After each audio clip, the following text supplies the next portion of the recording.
मुंबई महानगरपालिकेच्या नालेसफाईची मान्सूनपूर्व पावसातच पोलखोल झाली आहे। अंधेरी परिसरात आज सकाळी रिमझिम पाऊस सुरू होता आणि त्याच पावसात अंधेरी सबवेखाली पाणी साचल्याचं दिसलं। सबवे परिसरात मोठ्या प्रमाणात गाळ बाजूला काढून ठेवल्यानं एका सरीतच पूल पाण्याखाली गेला। दरम्यान आता अंधेरी सबवेची वाहतूक सुरळीत असून पहिल्याच पावसामध्ये मात्र नालेसफाईची पोलखोल झालेली आहे।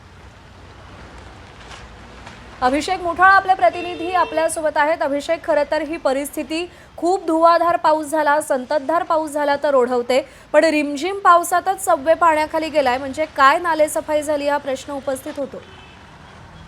नक्कीच एकूणच महापालिकेकडनं अतिशय निकृष्ट दर्जाचं काम हे करण्यात येत असल्याचं स्पष्ट होताना दिसतं आहे। एकूणच नालेसफाई मध्ये कुठंतरी कमी पडतं आहे असं महापालिकेकडनं देखील अनेकदा नमूद करण्यात आलेलं होतं आणि ते आता स्पष्ट प्रकर्षानं दिसून येत आहे। प्रामुख्यानं पाहायचं तर अंधेरी सबवे हा एक मोठी सर आली त्यानंतर आपल्याला बंद पडताना दिसत असतो। मात्र एकूणच रिमझिम पाऊस होता अंधेरी परिसरामध्ये। साधारणपणे 30 मिलीमीटर ते 40 मिलीमीटर हा पाऊस झालेला आहे एका तासामध्ये। साधारणपणे हा सरासरी नॉर्मल पाऊस म्हणावा लागणार आहे आणि त्याच पावसामध्ये संपूर्ण अंधेरी सबवे हा आपल्याला एक अर्धा ते पाऊण तास बंद असल्याचं दिसलेलं होतं। प्रामुख्यानं जी नालेसफाई होताना दिसते आहे ती कुठेतरी व्यवस्थित झालेली नाही आहे। जो कचरा आहे तो अंधेरी सबवे मध्ये बाजूलाच काढला जातो आहे आणि त्याच कचऱ्यामुळे हे संपूर्ण जो सबवे आहे तो सध्याला बंद झाल्याचा प्रकार हा समोर येताना दिसलेला आहे